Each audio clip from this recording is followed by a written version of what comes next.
খুলনা জেলার পাইকগাছা উপজেলার শোলাদানা ইউনিয়ন। একসময় এই অঞ্চলের মানুষের প্রধান জীবিকা ছিল কৃষিকাজ।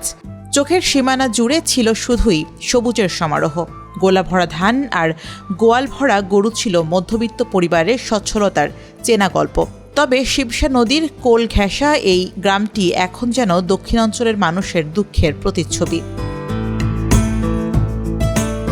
৮০ দশকের মাঝামাঝি সময়ে এই উপকূলে শুরু হয় রপ্তানিমুখী বাগদা ও গলদা চিংড়ি চাষ, যা দ্রুতই সাদা সোনা নামে পরিচিতি পায়। চিংড়ি চাষের এই মোহনীয় হাতছানি রাতারাতি বদলে দিতে শুরু করে ভূচিত্র।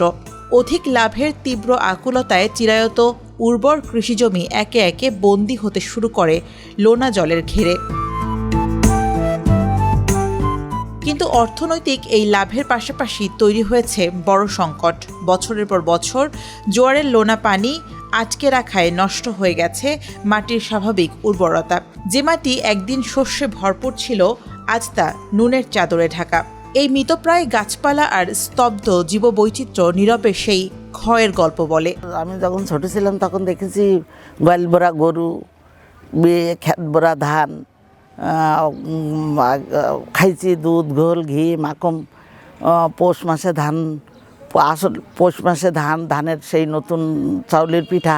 ধান লাগানোটা আমাদের বন্ধ করে দিয়েছে এবং এই বন্ধ করার কারণে আমাদের এলাকায় কোনো গাছ, লবণ পানির লবণাক্ততা এত বেড়ে গেছে, যার কারণে আমাদের এলাকায় কোনো গাছগাছলা আর নেই। এখন আছে শুধু কি এই গেবু গাছ এবং কিছু কেওড়া গাছ। বর্তমানে এই জনপদের সবচেয়ে বড় নিয়তি তৃষ্ণা। মিষ্টি পানির উৎসগুলো নোনা জলে হারিয়ে গেছে। এক ফোঁটা সুপেয় জলের জন্য নারীরা প্রতিদিন পাড়ি দেন দীর্ঘ পথ। আর লোনা জলের ব্যবহার মানুষের শরীরে রেখে যাচ্ছে রোগ ব্যাধির গভীর ক্ষত। আমার নোনা জলে কাজ করলে আমার শরীরটা অসম্ভব একটা খারাপ হয়। মনে করেন সর্দি কাশি তো লাগানি থাকে, আর চুলকনিতে এত লাগানি অলরেডি থাকবেই। এই লবণ পানির কারণে আমাদের এলাকায় মা বোনদের যে অবস্থা তা বলা যায় না। শুধু ডাক্তারের কাছে টাকা দিতে দিতে শেষ। সরকারি হাসপাতাল তো ওষুধ নিয়ে আসি, কিনে খাই, ধরো সর্দি কাশি ও মই লাগে, আর কি করবা। ওই আমার এক যা এই কাজ করতে করতে এখন পেটে পাথর পড়িয়েছে, তার এখন অপারেশন করতে হবে, তারপরে টাকা পয়সার সমস্যা। এই লবণ পানিটা বন্ধ হলে আমরা মুক্তি পাই। অনেক দূরিতে গাড়িগুলো আসে, এসে আমার এই জায়গাতে খাওয়ার জন্য পানি নিয়ে যায়।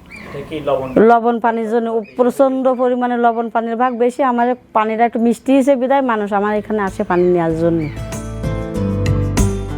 শুধু মাটি বা মানুষ নয়, লোনা জল কেড়ে নিয়েছে এই জনপদের শতবর্ষী সংস্কৃতিও। নবান্নের ধানের ঘ্রাণ, শীতের পুলিপিঠা আর গ্রামীণ জীবনের প্রাণবন্ত বন্ধন আজ স্মৃতির পাতায় বন্দী। লবণাক্ততার আগ্রাসনে উৎসব মুখর এই জনপদ ধীরে ধীরে পরিণত হয়েছে নীরব এক প্রান্তরে।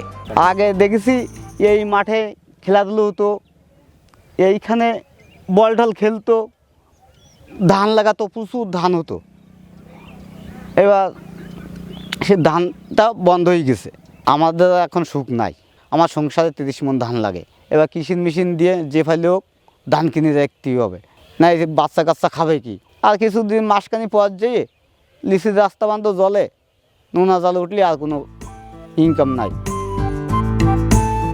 স্থানীয় মানুষের অসচেতনতা ও প্রভাবশালী শ্রেণীদের চাপে কিভাবে একটি পুরো জনপদ ঝুঁকিতে পড়েছে তা নিয়ে সম্প্রতি অনুসন্ধান চালায় কুমিল্লা বিশ্ববিদ্যালয়ের নৃবিজ্ঞান বিভাগ। তাদের গবেষণায় এই এলাকার সংকটের নানান চিত্র উঠে আসে।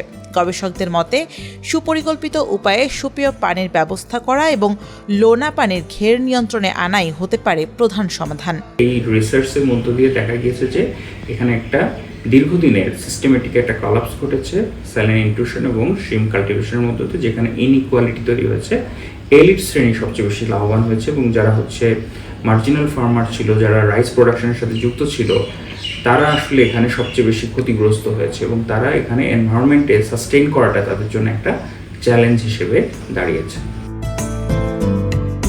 উপকূলীয় এই অঞ্চলে পরিবেশ রক্ষা করে টেকসই উপায়ে চিংড়ি চাষের বিষয়ে কি ভাবছে স্থানীয় মৎস্য বিভাগ? এগুলো যদি আপনি খেয়াল করেন, ঐতিহাসিকভাবে এগুলো সুন্দরবনের অংশ। সুন্দরবনের অংশ যদি থাকে তাহলে সেখানে তো আসলে মানুষ থাকার কথা না। আপনি যদি এখনো এসিল্যান্ড অফিসে যে এই এলাকার পাইকগাছা বলেন, কয়রা বলেন, আপনি যদি ভূমির ট্রেনি দেখেন, সেখানে দেখবেন যে এক্সিলেন্ট অফিসের এগুলো বাঁধাকাটা সম্পত্তি। পাশাপাশি এখন হলো যে আপনি যদি ঢালাওভাবে চিংড়িকে বন্ধ করে দিয়ে যদি সবজি এবং ধানের কথা বলেন, তাহলেও আপনার এনভায়রনমেন্টের উপরে একটা নেগেটিভ ইম্প্যাক্ট পড়বে। উন্নত টেকনোলজি বিষয়ে এটা আমরা বিভিন্ন সময়ে বিভিন্ন ট্রেনিং প্রোগ্রাম অর্গানাইজ করা হয়, এটা মৎস্য অধিদপ্তরও করে এবং আমাদের কিছু সহযোগী সংগঠন আছে, বিভিন্ন অর্গানাইজেশনও এই ফান্ডে বিভিন্ন সংস্থার এফএও কাজ করে। বিশেষজ্ঞরা বলছেন, সাদা সোনায় সাময়িক অর্থনৈতিক সুবিধা হলেও পরিবেশের যে ক্ষতি হচ্ছে তা দীর্ঘমেয়াদী। তাই উপকূলীয় জনপদকে বাঁচাতে এখনই প্রয়োজন সুনির্দিষ্ট ও কার্যকর পদক্ষেপ।